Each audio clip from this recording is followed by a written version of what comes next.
We always know that narcissists are dirty, but when it comes to ending the relationship, they are the worst. This is when you are going to see that mask fall off. So I'm going to expose them right here, right now. I'm going to tell you the 3 most dirty ways that narcissists end the relationship. You don't want to miss this one.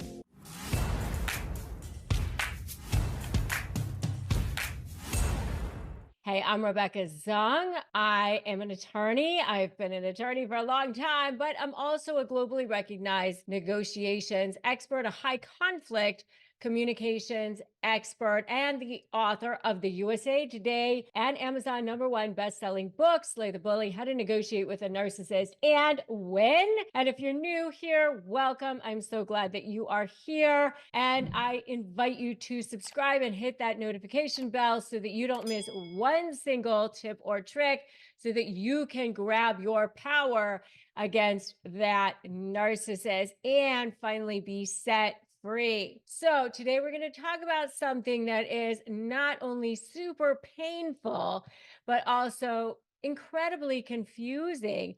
And that is the 3 dirty ways that narcissists always end the relationship. And we know that dealing with narcissists, they're challenging at best, right? That's like on a good day. But when it comes to the end of a relationship, they take their manipulation to a whole other level. So these tactics are designed to leave you questioning yourself, feeling destabilized, and even doubting your own reality. But knowledge is power. And by understanding these tactics, you can protect yourself and emerge stronger on the other side. So let's dive in. Grab your pen, grab your paper, grab your coffee, grab your matcha, grab your tea, whatever it is that makes you feel better.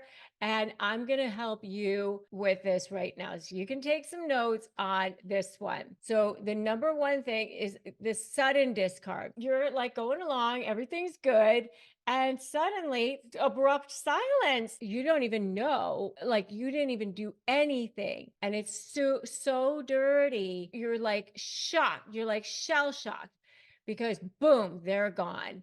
And no warning, no explanation, no closure. One day, they're telling you how much they care. And the next day, they've vanished as if you never existed. This tactic is incredibly disorienting.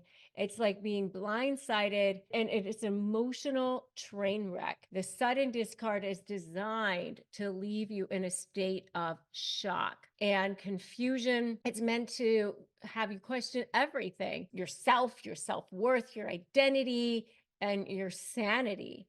And you might even find yourself replaying every conversation, every interaction, trying to figure out where it all went wrong. And here's the thing I'm going to tell you right now, it is not about you. You just have to understand that there's something going on in their brain. They've been traumatized as a child. There's no empathy going on there. And this sudden discard is all about them and their need for control. And they cut you off so abruptly because it just reinforces their dominance, or maybe they found some other new source of supply or whatever it is. It's just a power move, and it leaves you feeling powerless. I get that. And here's something I want you to understand. It is so crucial. This is a deliberate tactic. They thrive on your confusion and pain because it makes them feel powerful. They don't want you to have closure. It means that they have to deal with you. It means that they have to deal with your emotions. It means that they have to deal with them feeling wrong. And they don't want to have to do that. They don't want to have to be in your stuff. And moving on means that they're not in there. They don't have to do that. They don't want to have to deal with the aftermath of that. What can you do if this happens to you? Recognize it for what it is. It is a tactic, or it is a thing that happened by somebody who is not right. They have mental illness basically in their head. Don't reach out. Don't try to seek answers from them. Forget about it. I always say, forget about it. Forget about closure. Forget about trying to get acknowledgement from them. Forget about trying to get answers. Forget about trying to get them to see your side. All the F's, right? You're not going to get any of those things from them. Surround yourself with supportive friends, supportive people. Understand that it doesn't have anything to do with you. It's not a reflection of your worth. It's a reflection of their dysfunction. If you guys have experienced anything like this before, sudden discard that has left you feeling reeling, I'd love to hear your stories in the comments below.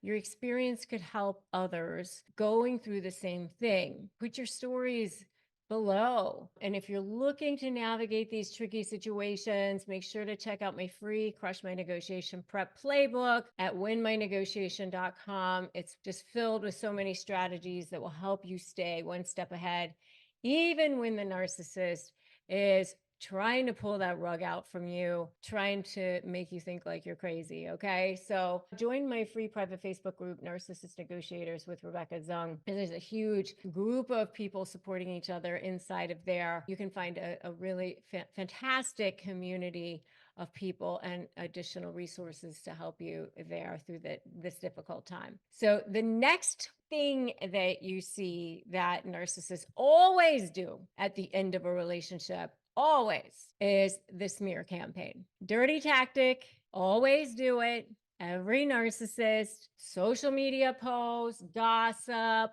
whispering, planting seeds, whatever it is, it's the smear campaign. And this one can be damaging, can be very hurtful, not just to your self-esteem, but also, to your reputation. They don't just disappear into the night, but now this one, they have to go tell people, they have to spread offensive lies, vicious things, half-truths, rumors. Anyone who will listen, and listen, they're going to portray themselves as the victim, and they're going to spin the story where you're the villain and you're the one who's unstable or untrustworthy, or maybe you're the one who's abusive. You got to just rise above and stay the course, because cream rises to the top.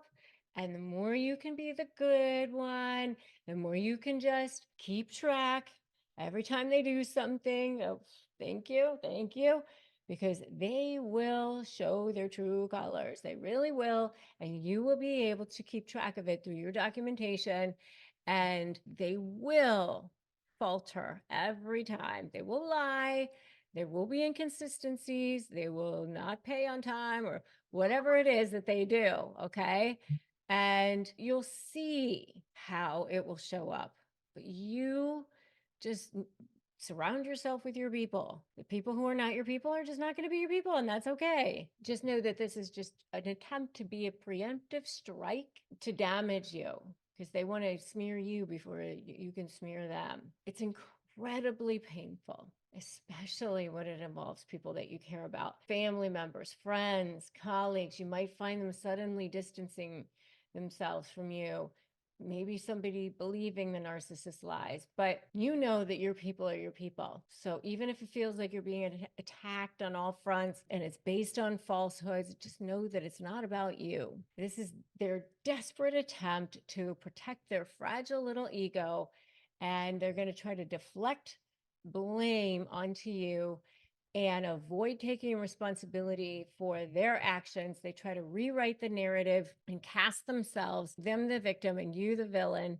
And it's classic projection. So just do not engage. That's how you handle this. You do not engage. And the more you try to defend yourself, I always say never jade. I always wear jade because, I'm half Chinese, but never justify, argue, defend, or explain. Don't engage. The more fuel you give them, the more it adds to the fire. So just document everything, keep records of the false statements, messages, or social media posts. If necessary, take advantage of the legal system as much as you need to if it impacts your personal or professional life, but rely on your support network. Reach out to the people who truly know you. Handle it that way. You just take care of yourself, and Make sure you're doing things to engage in self-care. Breathe, go to yoga or whatever it is, meditate that you need to do. The next thing, the third thing is that they always do is hoovering. What is this? Oh, they try to come back on in for more supply. They try to suck you back in. This is text messages, direct messages, phone calls from the narcissist. Oh, this is where you're finally getting over them. You're finally rebuilding your life. You're finally moving on. And here they come trying to suck you back in like a vacuum. That's where the term comes from, like the famous vacuum cleaner brand. It might be a sudden apology out of the blue, a promise to change, a desperate plea for help. Oh, I realized that I made a mistake. I can't live without you. I'm going to therapy now. I'm going to be a better person. Or it might even be guilt trips or trying to play on your sympathies, claiming they're in a crisis and only you can help. Here's the thing. Hoovering is not about love. It's not about remorse. It's about control. They see you slipping away. They can't stand to lose that power over you. They don't want to see their supply source going out the door. They play on you. They play on your attention. They play on your emotions.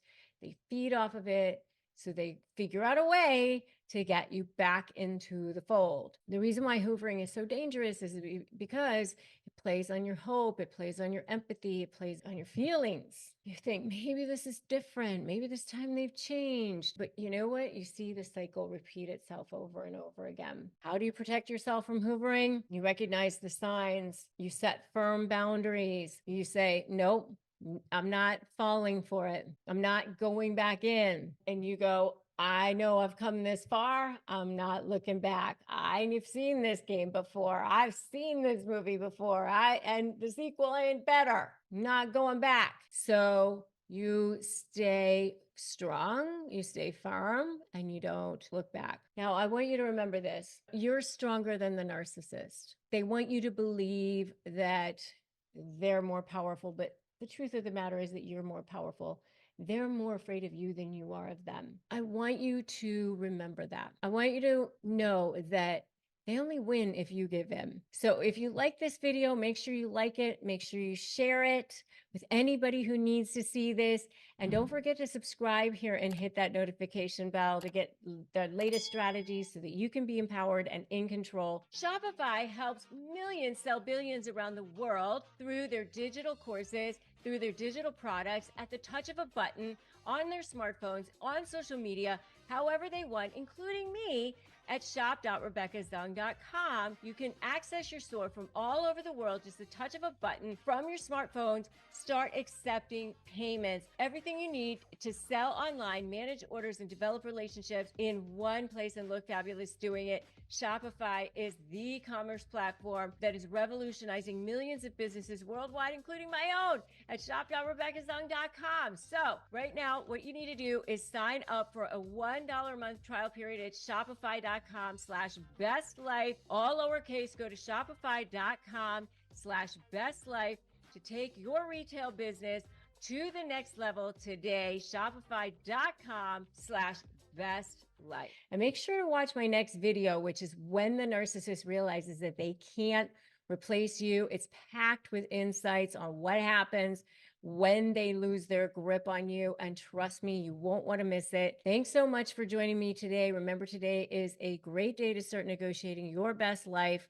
You've got the strength within you, not just to survive, but thrive. So until that next video, remember, stay strong, stay empowered, and keep slaying those bullies.